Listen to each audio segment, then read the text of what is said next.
India's criminal Hunt show में मैं रमा दीक्षित हमेशा आपको ऐसे क्रिमिनल्स के बारे में बताती आई हूँ जिनके अपराधों ने सबको चौंका दिया था। अब चाहे ये अपराधी वो हो जिसने 5 mm मोटे और 7 इंच लंबे तार से 237 कारों के ताले तोड़ दिए,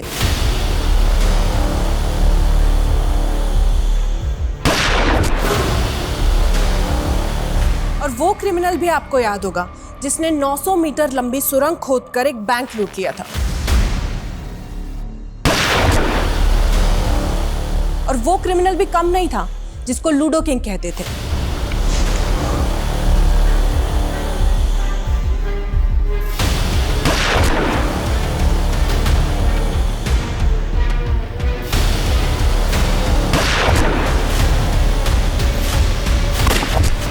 और आज हम हमारे शो पे एक ऐसे ही क्रिमिनल की कहानी सुनाएंगे जिसने सारे देश को हिला के रख दिया था। नमस्कार, मैं रेणुका शाने क्राइम पेट्रोल सतर्क में आप सबका स्वागत करती हूँ। हमारे किसी पसंदीदा टीवी शो का जब फर्स्ट सेगमेंट मिस हो जाए तो हमें उसका रिकैप देखने की बड़ी दिलचस्पी होती है कि पहले क्या हुआ था, तभी आगे देखने की दिलचस्पी कायम रहती है।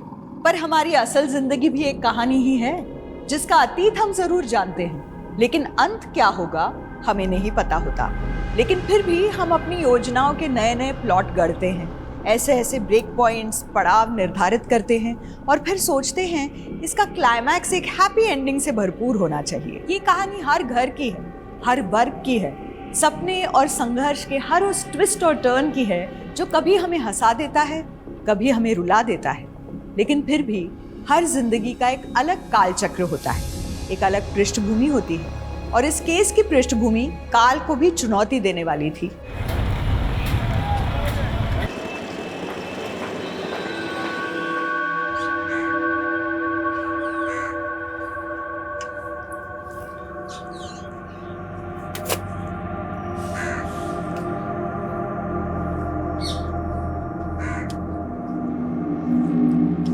ये तो कुणाल जी है ना, ये यहाँ पोछा लगा रहे हैं।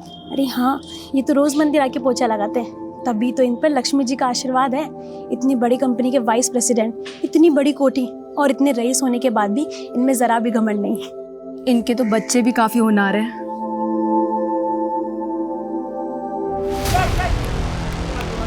भाई ऊपर है।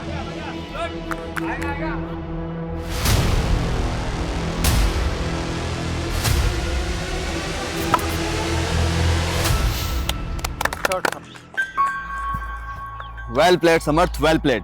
Thank you sir. तुमने मुझे बहुत इम्प्रेस किया। You are selected in my cricket team. Thank you sir. देखो, ग्राउंड में तो मैंने तुम्हारी स्किल देख ली, लेकिन ग्राउंड के बाद जब भी तुम्हें मौका मिले ना अपनी स्किल दिखाने का, तो मौका मत छोड़ना। Yes sir.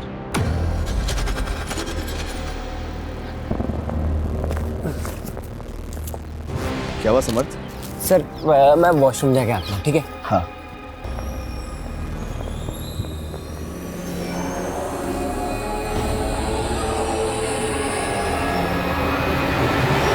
देख Deepti, one thing is clear, एक म्यान में 2 तलवार नहीं रह सकती। सो इट्स बेटर कि तू मेरे रास्ते में ना आए। रास्ता नहीं, सीढ़ी। वो सिर्फ मेरे करियर की सीढ़ी है। मैं उस पे बस एक बार चढ़ जाऊँ ना, तो फिर मयान लेके डांस करना I don't mind, you know. देख, तू मुझसे पंगा मत ले, समझी ना? वरना क्या कर लेगी तू मेरा? चलो मैं तुम्हें घर ड्रॉप कर देता हूँ, आओ।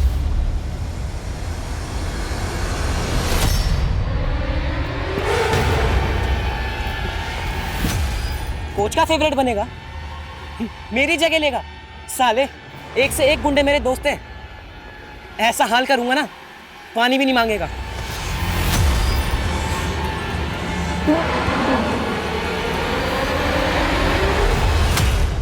अरे आप मंदिर से घर नहीं आए, नाश्ता कब से तैयार है?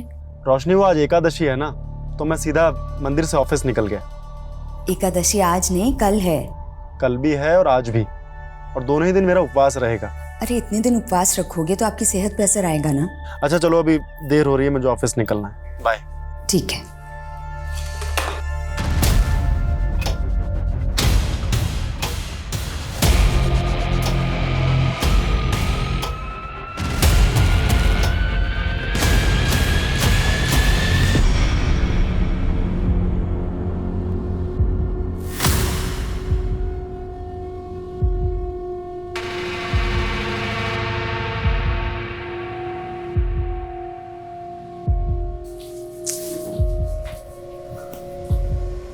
क्या हुआ?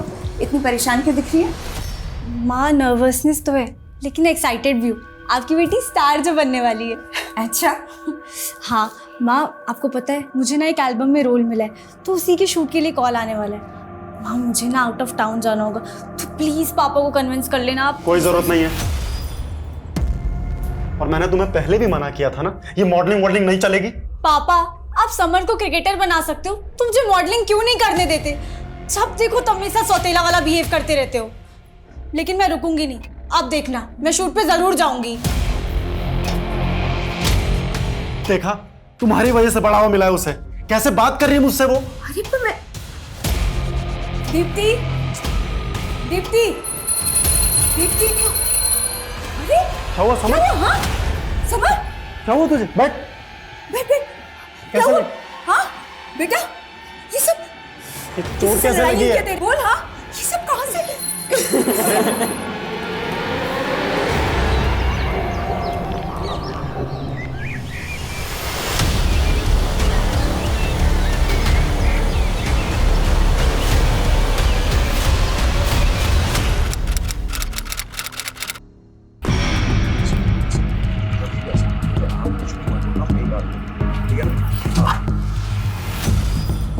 सर, मैंने ही आपको कॉल किया था। सर, मेरी स्टूडेंट दीप्ति और उसकी फैमिली यहीं पर रहती थी, लेकिन दीप्ति पिछले 1 महीने से कॉलेज नहीं आ रही थी, तो मैंने उसका मालूम करने के लिए यहाँ पर आया। लेकिन सर, मुझे यहाँ पर कुछ अजीब सा लग रहा है। मेन गेट खुला था और पुराने कुछ पेपर्स बिखरे हुए थे। सर, कुछ ना कुछ गड़बड़ है। ठीक, हम देखते हैं। हाँ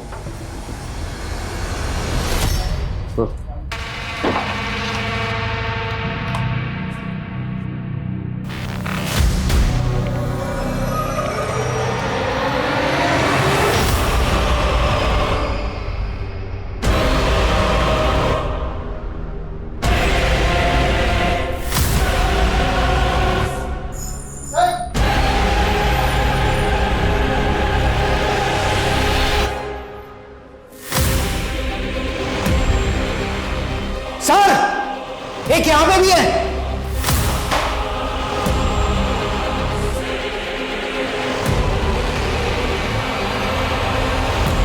इतना बड़ा कांड हुआ इस घर में और पूरे सर, घर में टोटल 5 लाशें हैं। 1 लाश ग्राउंड फ्लोर के बेडरूम में, एक लिविंग रूम में, एक किचन में और 2 फर्स्ट फ्लोर पे। घर में 5 कत्ल हुए। सिर्फ कत्ल ही नहीं हुए, लोगों को बुरी तरह से जलाया गया। पूरे घर को अच्छे से चेक करो, एक भी चीज छूटनी नहीं चाहिए। Okay sir. बाहर पड़ोसी से बात करते हैं।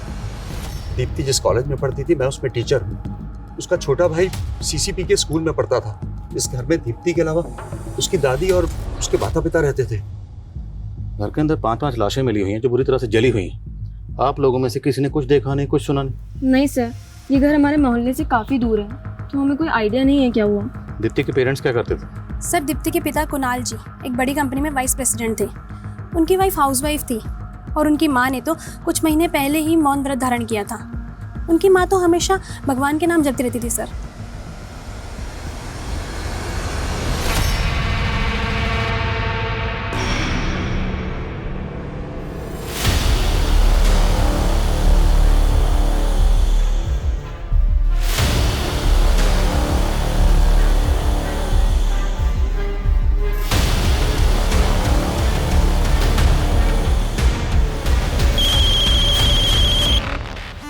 हत्यारे की भी आत्मा होती है, उसके रंग ढंग, उसकी भी आदतें होती हैं, जिसे समझना।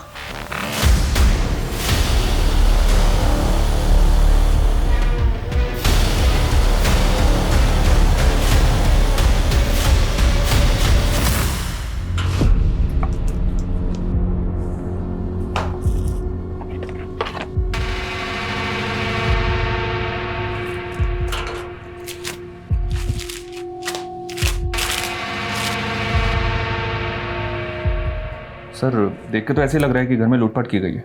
अजीब बात यह है कि घर में कहीं भी किसी भी मेंबर का फोटो नहीं है और एल्बम से फोटो भी गायब है। अगर ये सारे कत्ल लूट के इरादे से किए गए हैं तो सवाल ये है कि एल्बम से फोटो किसने गायब किया? और दूसरी बात, मारने के बाद लाशों को इतनी बुरी तरह से जलाया क्यों गया? 5 कत्ल हुए और मरने वालों की फोटो गायब है। कुछ तो अजीब हुआ इस घर में। दुनिया में कई लोग मर के भी अमर हो जाते हैं। उनकी यादें और विचार ही नहीं उनकी तस्वीरें और मूर्तियां भी प्रदर्शनियों की शान बन जाती हैं। लेकिन ये कातिल कौन था जिसने मरने वालों का अस्तित्व ही नहीं, उनके स्मृति चिन्ह भी गायब कर दिए थे? ये कातिल की सनक थी या कोई योजना जिसने मरने वालों के फोटोज भी गायब कर दिए? और मीडिया ने पुलिस पर इतना प्रेशर डाल दिया कि वो अंधेरे में तीर छोड़ने लगी। इलाके के कई लुटेरे गिरोह और हिस्ट्री शीटर से सलाखें भरने लगी। पुलिस की लाठियां गरजती रही। टीवी की खबरों और अखबारों की सुर्खियों ने इस केस को एक ऐसा फिल्मी ट्रेलर और टीजर बना दिया कि मानो लगने लगा ये दशक का सबसे बड़ा केस था। जी सर, आई नो सर कि जुर्म बहुत संगीन है सर। हम कातिलों को ढूंढने की पूरी कोशिश कर रहे हैं एंड आई अश्योर यू कातिल जो भी है बहुत जल्द सलाखों के पीछे होगा। ओके सर, जय। एसपी सर ने 2 हफ्ते का वक्त दिया और इन 14 दिनों के अंदर अंदर हमें शर्मा फैमिली के कातिलों को ढूंढकर सलाखों के पीछे डालना। हम यहाँ कातिलों को ढूंढ रहे हैं सर, लेकिन मीडिया ने इस केस को मास सुसाइड का रंग दे दिया। उनके आर्टिकल के मुताबिक शर्मा फैमिली एक धार्मिक फैमिली थी और किसी अंधविश्वास के चलते इन सब ने मिलकर आत्महत्या कर ली। और तो और सर, मीडिया इस केस को हैदराबाद वाली फैमिली के केस से भी जोड़ रही है। It's all rubbish. अगर ये सुसाइड है तो सुसाइड करने के बाद कोई खुद को कैसे जला सकता है? फिर भी पता करो, क्या शर्मा फैमिली किसी बाबा या तांत्रिक वांत्रिक के चक्कर में थी? Yes sir. कुणाल किस ऑफिस में काम करता था, कुछ पता चला? जी सर, विश्वा कंस्ट्रक्शन। कुणाल के ऑफिस, दीप्ति के कॉलेज और समर्थ के स्कूल, सब जगह पता करो और इनके रिश्तेदारों से मिलो। अभी तक इन 5 विक्टिम में से हमारे पास किसी की तस्वीर तक नहीं। गाइस, लग जाओ, let's crack this case. Yes sir. इतना चुप चुप क्यों है? ऐसा लग रहा है डेट पे नहीं ध्यान शिविर में आए। बिंती, मुझे इस रिलेशनशिप में आगे बढ़ने में डर लग रहा है।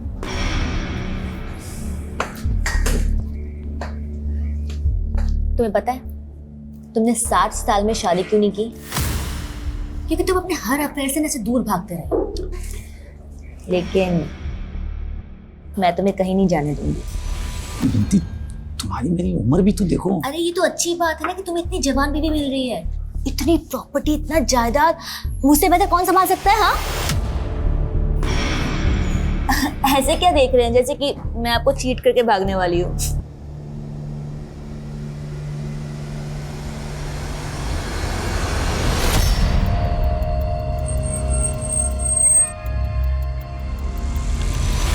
हाँ सर, कुणाल शर्मा हमारी कंपनी के वाइस प्रेसिडेंट थे।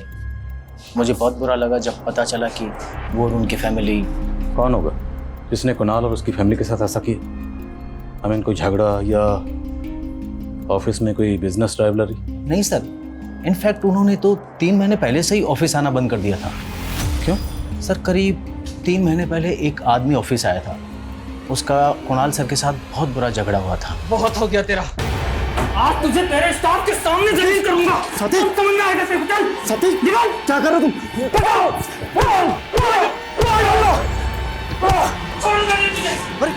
अरे हटाओ से। इशू क्या? कुणाल ने कोई भी पुलिस कंप्लेंट क्यों नहीं की? सर, उन्होंने कुछ बताया नहीं। उसके बाद वो कभी ऑफिस नहीं आया। लेकिन करीब 1 हफ्ते बाद वो आदमी फिर ऑफिस आया था और ऑफिस के रिकॉर्ड से कुणाल सर के घर का पता मालूम करना चाहता था, लेकिन हमने उसे एंटरटेन नहीं किया सर। अच्छा, आपके ऑफिस के रिकॉर्ड में कुणाल की कोई तस्वीर होगी? हाँ सर, उनकी जॉइनिंग टाइम की कोई फोटो जरूर रिकॉर्ड में होगी। मुझे वो तस्वीर चाहिए। और वो जो 3 महीने पहले आदमी आया था कुणाल से झगड़ा करने, आप उसका स्केच बनवा सकते हैं? सर, कॉलेज रिकॉर्ड्स में दीप्ति का यही फोटो है। दीप्ति और उसकी फैमिली का किसी से कोई झगड़ा हुआ था? सर, इस बारे में तो मुझे कुछ नहीं मालूम, लेकिन एक बात है सर, जब दीप्ति कॉलेज नहीं आ रही थी तो मैंने उसकी फ्रेंड नताशा से इस बारे में पूछा था, तो उसने कहा कि शायद दीप्ति और उसके परिवार वाले कहीं घूमने गए होंगे, इसलिए दीप्ति कॉलेज नहीं आ रही। लेकिन उन सबका तो मर्डर हुआ है, तो फिर नताशा ने ऐसा क्यों कहा कि वो लोग घूमने गए? सर, मुझे भी बहुत अजीब लगा था। वैसे दोनों की आपस में बनती रही थी। कुछ दिन पहले क्लासरूम में दोनों का झगड़ा भी हुआ था। तो कहाँ थी तू? नहीं, मैं तो यही थी। तू मेरे पापा के कान भर के मेरा पत्ता साफ करना चाहती है? कुछ भी नहीं यार। इस झगड़े की वजह क्या थी? ये तो मुझे नहीं मालूम सर, लेकिन हाँ, दीप्ति और नताशा दोनों पढ़ाई के साथ साथ मॉडलिंग में भी अपना किस्मत आजमा रही थी, और दीप्ति के पिताजी को दीप्ति का मॉडलिंग करना बिल्कुल पसंद नहीं था। सर, समर्थ हमारी स्कूल टीम का सबसे अच्छा बैट्समैन था। हमारी स्कूल टीम का कैप्टन भी सिलेक्ट हुआ था। लेकिन समर्थ ने स्कूल टूर्नामेंट में हिस्सा नहीं लिया।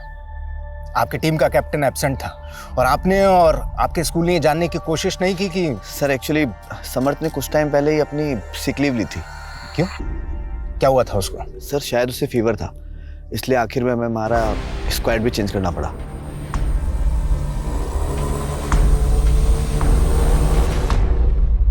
सर, मेरे और दीप्ति के बीच में झगड़े होते रहते थे, लेकिन हम फिर भी अच्छे दोस्त थे और दोस्तों में तो ये सब होता रहता है ना। लेकिन जब दीप्ति लगातार कॉलेज नहीं आ रही थी तो तुमने अपने टीचर से ऐसा क्यों बोला कि दीप्ति और उसकी फैमिली कहीं बाहर घूमने के लिए गए, जबकि ये तो पता ही होगा ना तुम्हें कि उन सबकी लाशें मिली उनके घर में?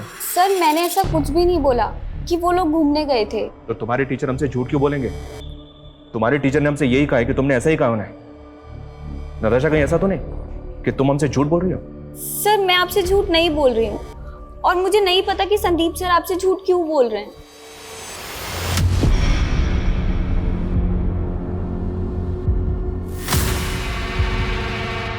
और नताशा कह रही है कि संदीप ने उस पर जानबूझ कर शक जताया था। सर, मुझे ऐसा लग रहा है कि नताशा भी हमसे कुछ छुपा रही है, क्योंकि मैंने बाकी स्टूडेंट से बात की। उनके बयान से ऐसा लग रहा है कि दीप्ति और नताशा एक ही लड़के से प्यार करती हैं। Love triangle? May be sir, but वो लड़का कौन है ये पता नहीं चल रहा है। तो पता करो, क्योंकि प्यार मोहब्बत के चक्कर बड़े बड़े गुनाहों को जन्म देते हैं। हो सकता है शर्मा फैमिली का कत्ल भी इसी वजह से हो, और नताशा और संदीप दोनों पर नजर रखो। हाँ सिंह। सर ये उस आदमी का स्केच जिसने 3 महीने पहले कुणाल के साथ मारपीट की थी। और सर ये पूरी फैमिली मेंबर्स की पोस्टमार्टम रिपोर्ट भी आ गई। ठीक है Manish sir, look at this report. Postmortem report के मुताबिक शर्मा फैमिली के सभी मेंबर्स का कत्ल लाश मिलने के 1 महीने पहले हो चुका था। इसका मतलब सर उस घर में 1 महीने से लाशें पड़ी हुई थी और किसी को कुछ पता नहीं चला, यहाँ तक कि नेबर्स को भी नहीं। उनको भी तब पता चला कि जब दीप्ति के टीचर ने वहाँ पे आके इन्फॉर्म किया। सर, कहीं ऐसा तो नहीं कि नेबर्स भी हमसे कुछ छुपा रहे हैं? मुमकिन है, क्योंकि यहाँ मर्डर्स नहीं है, सबको शूट किया गया, पूरी तरह से जलाया गया।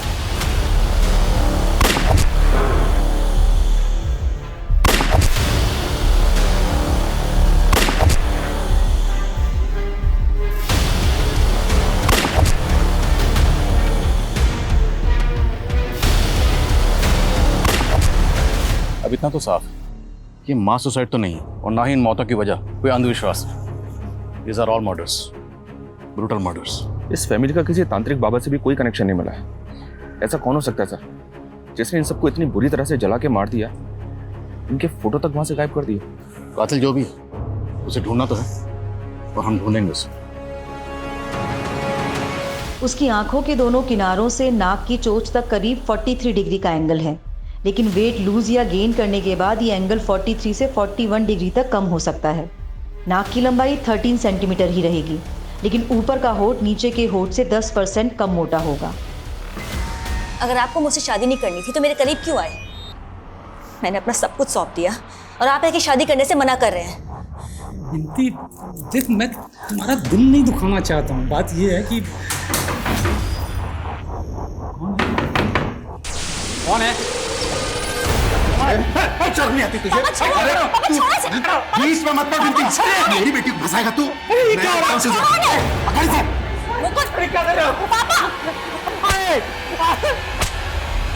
कुणाल, दीप्ति और समर्थ के अलावा समर्थ की माँ की फोटो समर्थ के स्कूल से मिली है, लेकिन कुणाल की माँ उमा की फोटो कहीं से भी नहीं मिल रही। उनकी तस्वीर कहाँ से मिल सकती है? कुणाल का वो मकान पुश्तैनी मकान है, तो रजिस्टर ऑफिस में कांटेक्ट करो। हो सकता है प्रॉपर्टी के रिकॉर्ड पेपर में उनकी तस्वीर मिल जाए। और रोशनी के एक मायके के बारे में कुछ पता चला?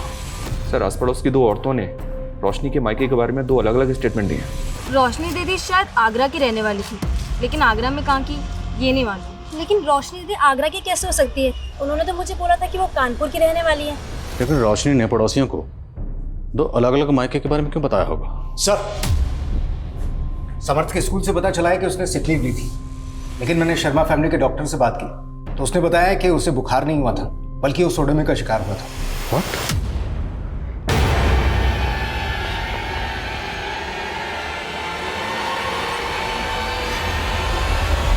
और ये किसने किया था?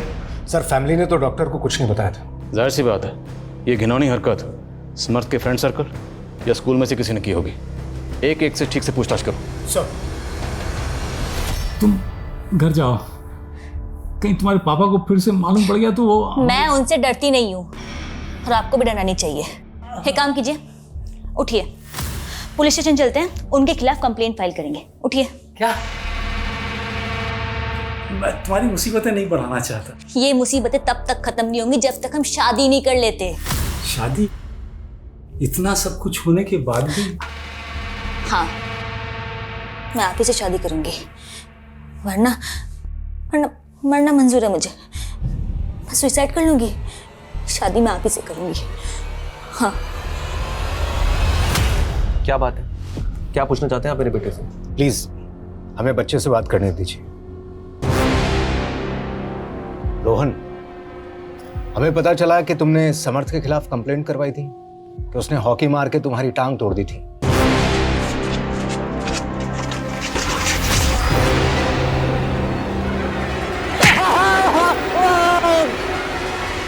हाँ सर, उसने मेरी टांग तोड़ी थी ताकि मैं इंजर्ड हो जाऊं और वो मेरी जगह टीम का कैप्टन बन जाए। और फिर तुमने उसके साथ में क्या किया कि वो स्कूल के टूर्नामेंट में खेल ही नहीं पाया?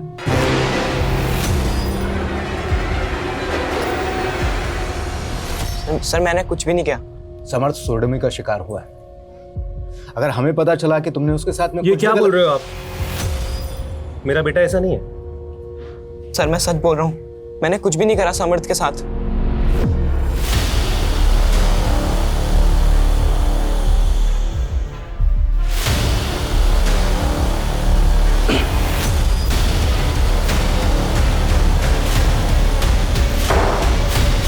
सर मैंने रोशनी के मायके का पता करने की कोशिश की थी। मैंने रोशनी की डिटेल्स कानपुर और आगरा पुलिस से शेयर की थी, तो आगरा के कांस्टेबल ने रोशनी को तुरंत आइडेंटिफाई किया। उसने बताया कि रोशनी पहले आगरा के एक नामी बिजनेसमैन विशाल की बीवी हुआ करते थे। और जी हाँ सर, तकरीबन 14 साल पहले रोशनी ने विशाल के ऊपर घरेलू हिंसा का आरोप लगाया था। दोनों में डिवोर्स हो गया और उसके बाद रोशनी ने कुणाल से शादी कर ली। रोशनी और विशाल का डिवोर्स हुआ 14 साल पहले और स्कूल रिकॉर्ड्स के मुताबिक दीप्ति की उम्र है 16 से 17 साल। मतलब दीप्ति कुणाल और रोशनी की बेटी तो नहीं? राइट सर, दीप्ति विशाल की बेटी थी और ये कुणाल विशाल का बिजनेस पार्टनर भी हुआ करता था। और चौंकाने वाली बात यह सर कि आगरा पुलिस का कहना है कि कुणाल विशाल के बिजनेस के साथ साथ उसकी बीवी और उसकी बेटी को भी भगा ले गया। इस लिहाज से तो विशाल का स्ट्रांग मोटिव है सर। तुम कह रहे हो कि 14 साल बाद इस विशाल ने कुणाल और रोशनी से बदला लिया? तो स्केच वाला आदमी कौन था जिसने 3 महीने पहले कुणाल को उसके ऑफिस में जाकर पीटा था? इस विशाल के बारे में सब कुछ पता करो। Okay sir.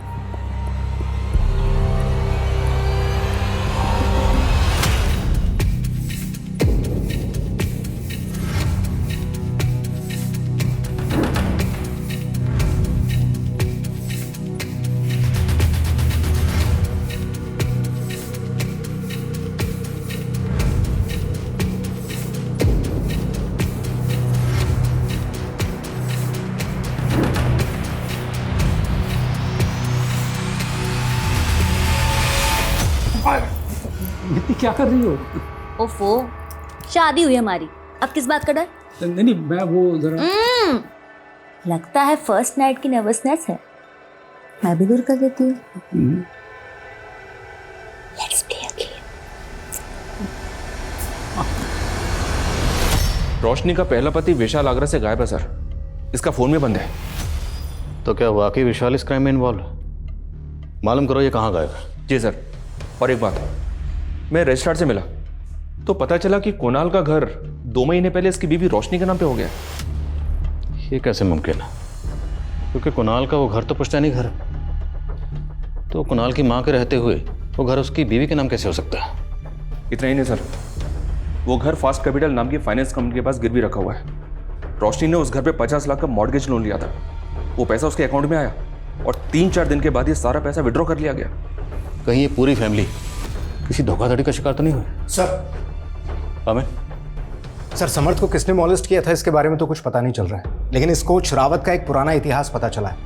2 साल पहले ये गुड़गांव के गर्ल्स कॉलेज में कोच हुआ करता था। वहां पर कई लड़कियों ने इस पर मॉलेस्टेशन के चार्ज लगाए थे। सर मैंने कुछ नहीं किया सर मैंने कुछ सर बोल, चुप क्यों हो गया? सर मैंने कुछ नहीं किया सर। तूने क्या किया क्या नहीं किया, तेरा पूरा कच्चा चिट्ठा हमारे सामने है। सिर्फ समर्थ ही नहीं, तेरे स्कूल का एक और लड़का है रोहन, उसे भी तुमने कैप्टन बनने का झांसा दिया था ना। सिर्फ ये 2 ही नहीं, और भी बच्चे होंगे। अब तेरे सारे कांड बाहर आएंगे। नहीं सर, रोहन झूठ बोल रहा है सर। बल्कि सर मैंने नहीं, रोहन ने समर्थ को मॉलिश किया है।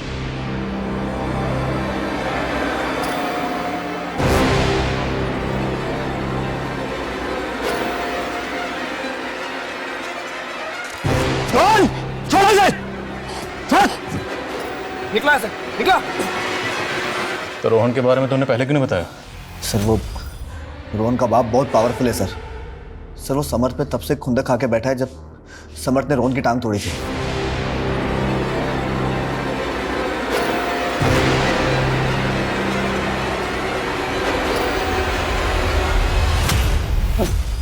मेरी बेटी के साथ रेप किया तूने?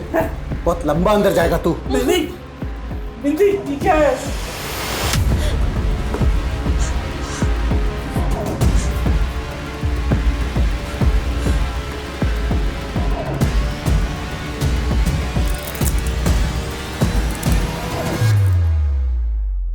ऐसे क्या देख रहा है बुड्ढे?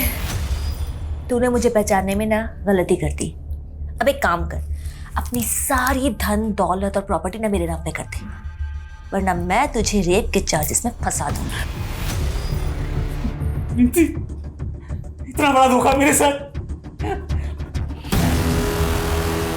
मैंने तुम्हें प्यार किया और तुम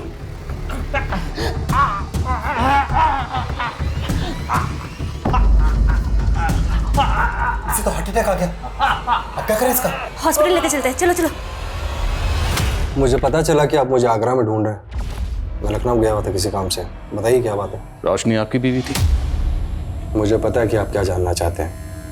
हाँ, मैं रोशनी से नफरत करता था, और केवल रोशनी से ही नहीं, कुणाल से भी नफरत करता था। कुणाल और रोशनी के साथ मेरी बेटी दीप्ति भी रहती थी। मैं अपनी बेटी को क्यों मारूंगा? और दीप्ति को खोकर मैं पहले से ही सकते में था। उस रोशनी ने मेरी बेटी को मुझसे छीन लिया। इन पिछले 14 सालों में आप कभी भी अपनी बेटी दीप्ति से मिले थे? दीप्ति से तो क्या, मैं कुणाल और रोशनी से भी इन 14 सालों में कभी नहीं मिला, और मुझे तो ये भी नहीं पता था कि वो लोग रहते कहाँ पर है। एग्जैक्टली, यही पता करने के लिए तो इस आदमी को भेजा था कुणाल के ऑफिस में। इनफ इंस्पेक्टर, अगर आपके पास कोई सबूत हो ना तो मुझसे बात कीजिएगा। मेरा किसी क्राइम में कोई इन्वॉल्वमेंट नहीं है। फिलहाल जा सकते हो, लेकिन याद रखना, गायब होने की गलती मत करना, वरना पछताओगे। नजर रखो इस पे। शर्मा फैमिली का कत्ल 8 बोर की पिस्टल से हुआ था। पता करो इसके जानने वालों में कौन ऐसा है जिसे 8 बोर की पिस्टल प्रोवाइड करवा सकता है। सर,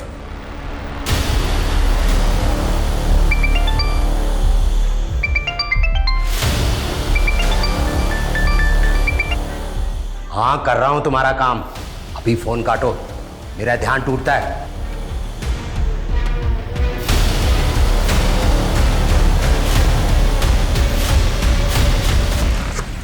ये फाइल अभी भिजवा दो। सर, कुणाल को जिस आदमी ने ऑफिस में जाके पीटा था, फरीदाबाद थाने से उसका क्रिमिनल रिकॉर्ड मिला। सतीश जोगी नाम है इसका। ड्रग पेडलिंग के जुर्म में अरेस्ट भी हो चुका है। सतीश जोगी कहाँ है आजकल?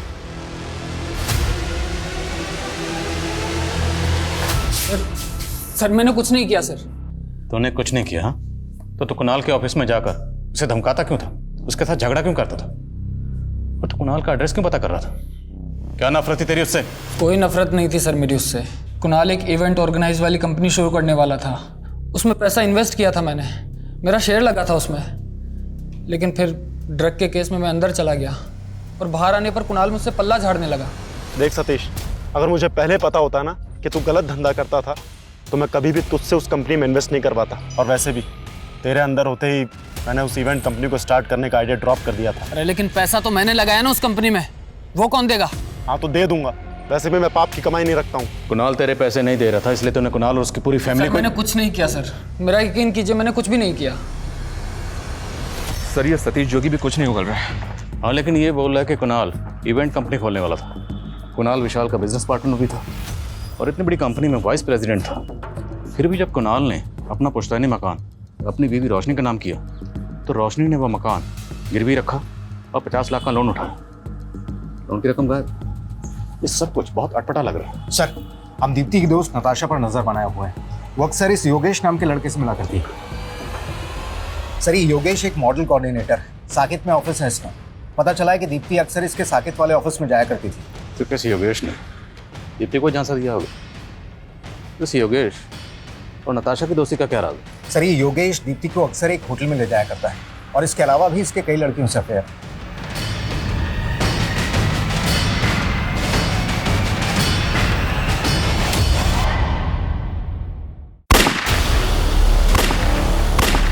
सर मेरी स्टूडेंट दीप्ति और उसकी फैमिली यहीं पर रहती थी, लेकिन सर मुझे यहाँ पर कुछ अजीब सा लग रहा है। दीप्ति के कॉलेज और समर्थ के स्कूल सब जगह पता करो। सर, ये योगेश दीप्ति को अक्सर एक होटल में ले जाया करता है और इसके अलावा भी इसके कई लड़कियों से अफेयर।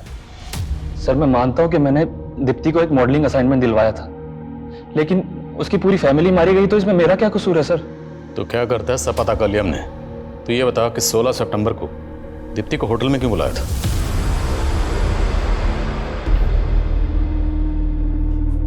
लो ड्रिंक लो और आराम से बैठो, डायरेक्टर साहब आते ही होंगे अभी। मैं देखता हूँ। क्या कर रहा मेरी बेटी के साथ? कौन है? पापा चुप कर तू। तू जानते नहीं ऐसे लड़कों को, मैं अच्छे से जानता हूँ।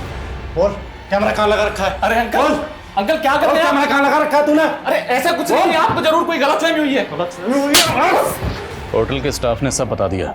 दीप्ति के फादर कुणाल तुझे अंदर करवाने वाले थे, इसलिए तूने उनकी पूरी फैमिली नहीं सर, ऐसा नहीं है। उल्टा सर, दीप्ति के फादर को भी मुझे लेकर गलतफहमी थी। सर, नताशा ने दीप्ति के फादर को वहां भेजा था उसे एल्बम से निकलवाने के लिए, ताकि उसका खुद का चांस लग जाए, और इसलिए दोनों के बीच झगड़ा हुआ था सर। कल कहाँ थी तू? नहीं, मैं तो यही थी। तू मेरे पापा के कान भर के मेरा पत्ता साफ करना चाहती है? मैंने कभी ऐसा नहीं। मुझे तो सिर्फ मॉडल से मतलब था। दीप्ति के फादर उसे रोक रहे थे, इसलिए वो रोल में नताशा को दिलवा रहा था। रोल दिलवा रहे थे या? सर, वो अपनी मर्जी से मेरे साथ रिलेशन में थी, लेकिन सर दीप्ति से उसके बहुत चिढ़ थी, और इसके अलावा मुझे कुछ नहीं पता सर, मैं सच कह रहा हूँ।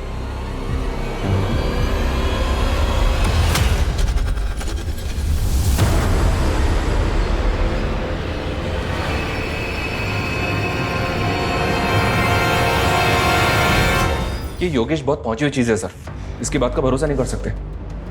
नताशा एक टीनेजर गर्ल है, इतना बड़ा कांड कैसे कर सकती है?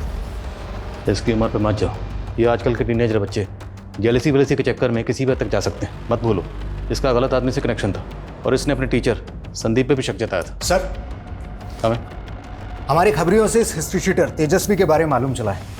ये इलीगल आर्म डीलिंग के धंधे में आगरा का रहने वाला है। आगरा?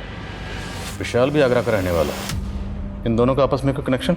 नहीं सर, अभी तक तो ऐसा कोई कनेक्शन सामने नहीं आया, लेकिन हमारी खबरें श्योर है कि जिस तरीके की पिस्टल से शर्मा फैमिली के मेंबर्स को मारा गया था, वैसी पिस्टल ये तेजस्वी सप्लाई कर सकता है।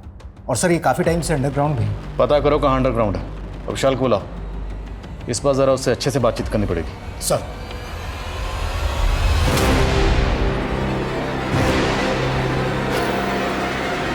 मैं किसी तेजस्वी को नहीं जानता, और अगर वो आगरा का रहने वाला है तो क्या वो मेरा आदमी हो गया? आगरा में आपके कामों की पूरी फहरिस्त है हमारे पास, सारे कारनामे जानते हैं। काम तो प्रॉपर्टी डीलर का है, लेकिन प्रॉपर्टी खाली करवाने के लिए गुंडे भेजते हो ना। कौन से गुंडे? और कोई सबूत है आपके पास? कहाँ है मेरा बेटा? आप लोग मेरे बेटे को उठा के लाए हो ना? क्या बोल रहे हैं? कहाँ है मेरा बेटा? झूठ मत बोलो, मुझे पता है मेरा बेटा। बोल क्या? एक मिनट, क्या बोल रहे हैं आप? झूठ मत बोलो, मुझे पता है आराम से बात, आप आराम से बात कीजिए। अंदर क्यों उठा के लाए मेरे बेटे को? क्या हुआ? एक तो गलत तरीके से मेरे बेटे को गायब कर दिया, और झूठा रिमांड लेकर के उससे गुनाह कबूल करवाना चाहते हैं। आपको गलत कोई गलतफहमी नहीं हुई है, मुझे पता है मेरा बेटा अंदर है। मैं रुकने वाला नहीं हूँ, मैं मीडिया में जाऊंगा। मैं छोड़ूंगा नहीं किसी को, बता रहा हूँ। मैं छोड़ूंगा नहीं किसी को, मैं मीडिया में जाऊंगा, मैं बता रहा हूँ। पक्का ड्रामा कर रहा है, किसी ने अपने बेटे को गायब किया होगा। पता करो रोहन कहाँ। Okay sir.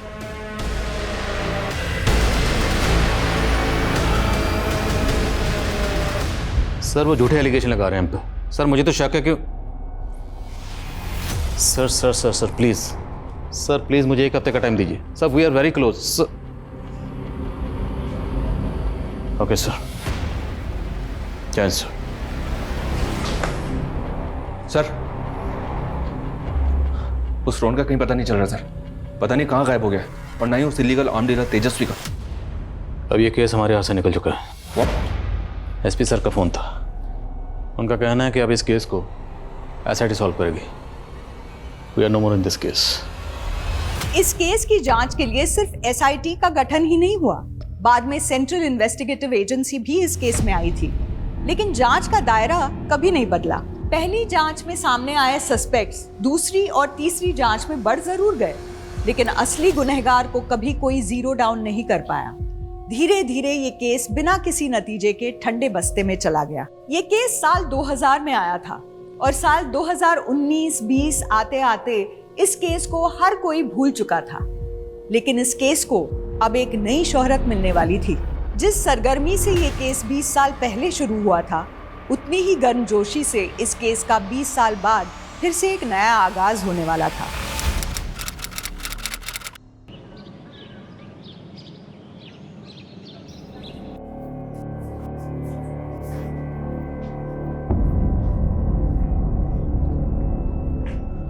अरे भाई क्या कर रही हो मधु?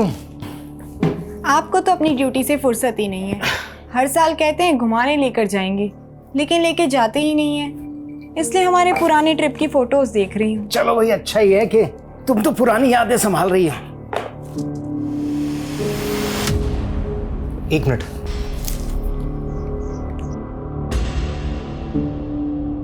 क्या हुआ? मधु, हम जैसलमेर तो 2002 में गए थे ना? हाँ, लेकिन हुआ क्या? कुछ नहीं, आके बताता हूँ।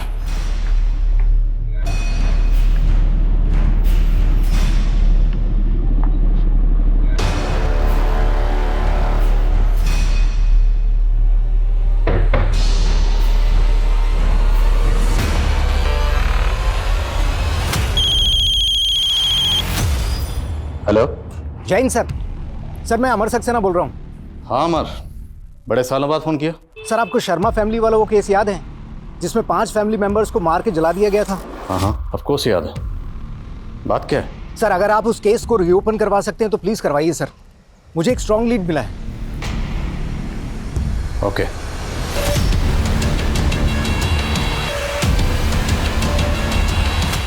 रमा, ये सरिता जी क्रिमिनल साइकोलॉजिस्ट हैं। इन्होंने इस केस पर बड़ी तफसील से काम किया। सर अब अगर ये हमारे शो में आएंगी तो हमारे शो की एनर्जी बिल्कुल अलग ही हो जाएगी। Hope so. लेकिन स्कल्प्टर सर, ये संतराज शब्दों को शक्ल देने में माहिर। सरिता जी। सर मेरी ब्रीफिंग तैयार है। इस केस को स्टडी करने के बाद जितना मैं क्रिमिनल की मनोदशा को समझ पाई हूँ, उसके अकॉर्डिंग क्राइम करने के बाद वो अगर गायब भी हुआ होगा तो तकरीबन 50 किलोमीटर के दायरे में कहीं रह रहा होगा, और मौजूदा वक्त में वो कैसा दिखता है इसका भी मैंने ब्रीफ रेडी कर लिया। लेकिन आपके शब्दों को शक्ल देने के लिए मुझे वक्त लगेगा। आपके पास जो भी ब्रीफ तैयार है रिकॉर्ड करके दे दीजिए। जी। कितना वक्त लगेगा? कह नहीं सकता। कलाकार कल कल करते हुए सरिया बिता देता है और कलाकृति बनती नहीं।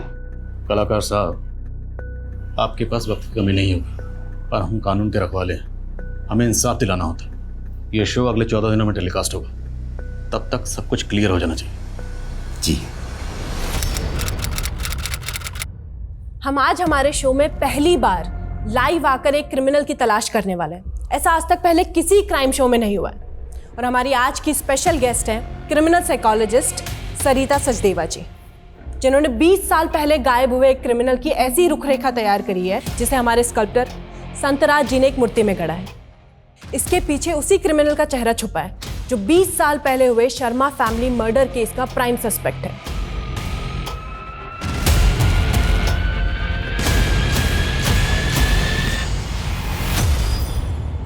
एक मिनट, ये अभी पूरा नहीं हुआ है संतराज जी।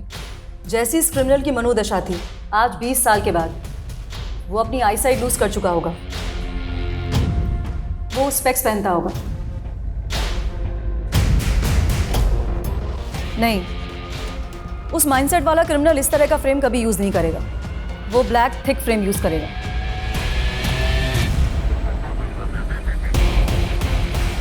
परफेक्ट। ध्यान से देखिए, यही है वो क्रिमिनल जो शायद आजकल आपके आसपास, आपके गली मोहल्ले या सोसाइटी में या ऑफिस में हो। अगर आपने ऐसे दिखने वाले किसी भी शख्स को कहीं देखा है या जानते हैं तो नीचे दिए गए नंबर पर तुरंत हमें कांटेक्ट कीजिए। हेलो, आपने शो में जिस आदमी की मूर्ति दिखाई है वैसे ही एक आदमी को मैं जानती हूँ।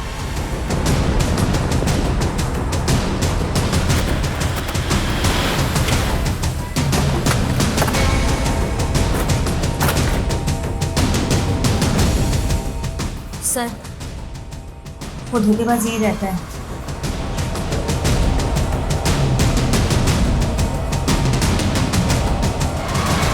मुकुंद श्रीवास्तव और कुणाल शर्मा, बहुत लंबा इंतजार करवाया तूने। 20 साल। 20 साल पहले अगर डीएनए प्रोफाइलिंग कर पाना मुमकिन होता तो ये केस 20 साल तक अनसॉल्व ना रहता। खैर, उन 5 बॉडीज के रिमेन्स आज भी प्रिजर्व करके रखे हुए हैं। उनमें से तुम्हारी माँ उमा जी के डीएनए को तुम्हारे डीएनए से मैच करके देखेंगे, फिर दूध का दूध पानी का पानी हो जाएगा। उम्र के आखिरी पड़ाव में हो। बोलो, सच क्या है? मैं बहुत बड़ा रईस बनना चाहता था। बहुत बड़ी कंपनी में वाइस प्रेसिडेंट होने के बावजूद भी मैं कई बिजनेस करना चाहता था। इसलिए मैं अपना सेविंग्स को कभी स्टॉक मार्केट में इन्वेस्ट कर देता या कभी किसी नए बिजनेस में, लेकिन मेरा पैसा डूबता ही चला गया। बहुत बड़े कर्ज में आ गया मैं। कहीं लेनदार मेरे कर्ज की वजह से मेरा घर ना हड़प लें, इसलिए घबरा कर मैं घर अपनी बीवी के नाम कर दिया मैंने। और तुम्हारी बीवी रोशनी ने उस घर को गिरवी रखकर 50 लाख का लोन लिया था। वो लोन की रकम कहाँ गई? उसी 50 लाख से मैंने अपना काफ़ी कर्ज चुकाया, लेकिन फिर भी काफ़ी कर्ज बचा रह गया। मैं बहुत तंग हो गया था। मैंने सोचा कहीं मेरी वजह से मेरे परिवार की खुशहाली न छिन जाए, वो सड़क पे ना आ जाए। तभी मैंने फैसला किया कि मैं अपने परिवार को मार दूं, तो कम से कम ऊपर वाला उन्हें स्वर्ग तो देगा। और उन्हें मारने के लिए तूने पिस्तौल तेजस्वी से खरीदी थी। मैं विशाल के साथ काम करता था, तभी मेरी मुलाकात तेजस्वी से हुई थी। हत्या से 15 दिन पहले तेजस्वी ने मेरे लिए पिस्तौल का इंतजाम किया था। पैसे?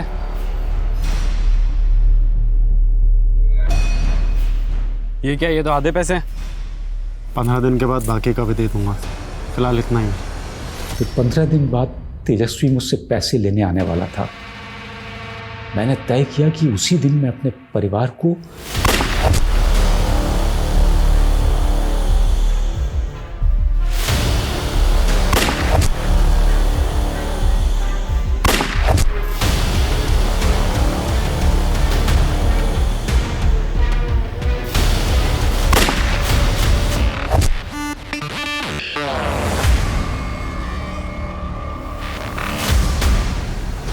उस दिन सबको मार के मैं तेजस्वी का इंतजार करता रहा। तो तूने अपनी जगह तेजस्वी को मार दी? हाँ, मैंने एक एक कर सारी लाशें जला दी और खून साफ करके घर में मौजूद सारी फोटोएं लेकर के मैं भाग गया। जगह जगह मैं बहुत भटका।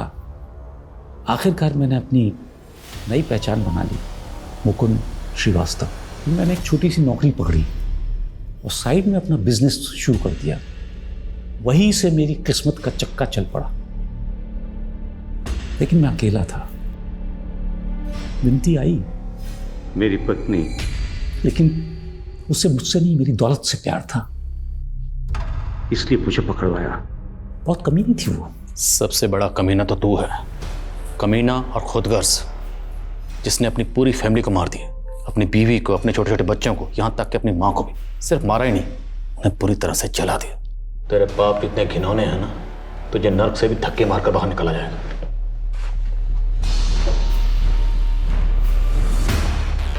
क्यों? मिलेगा, मुझे भी स्वर्ग मिलेगा। और मैं स्वर्ग जाऊंगा तो वहां मुझे मेरा परिवार मिलेगा, मेरी बीवी, मेरे बच्चे, सब मिलेंगे मुझे वहां। क्यों नहीं मिलेंगे? स्वर्ग की कल्पना हो या एक बेहतर जीवन के सपने, हम अक्सर आने वाले कल को अपने आज से बेहतर बनाना चाहते हैं। हर किसी को कुछ न कुछ चाहिए जो उसे मिल नहीं रहा। माना हमें अपनी उम्मीदें हमेशा जिंदा रखनी चाहिए, लेकिन किसी और को नाउम्मीद करके, किसी और की खुशियां रौंद के, उनकी लाशें बिछा के हम कभी किसी कामयाबी की सीढ़ी नहीं चढ़ सकते। गुनाह की अंधी गली में आगे कोई मकाम नहीं होता, सिर्फ डेड एंड होता है। एक अंतहीन सजा होती है और कभी ना खत्म होने वाला आत्मविलाप होता है। इन्हीं विचारों के साथ अब मैं रेणुका शाह ने आपसे विदा लेती हूँ। हम फिर मिलेंगे ऐसी एक कहानी के साथ जो रखेगी आपको सतर्क और जिंदगी को सुरक्षित। तब तक अपना और अपने परिवार का ख्याल रखिए और देखते रहिए क्राइम पेट्रोल सतर्क। जय हिंद।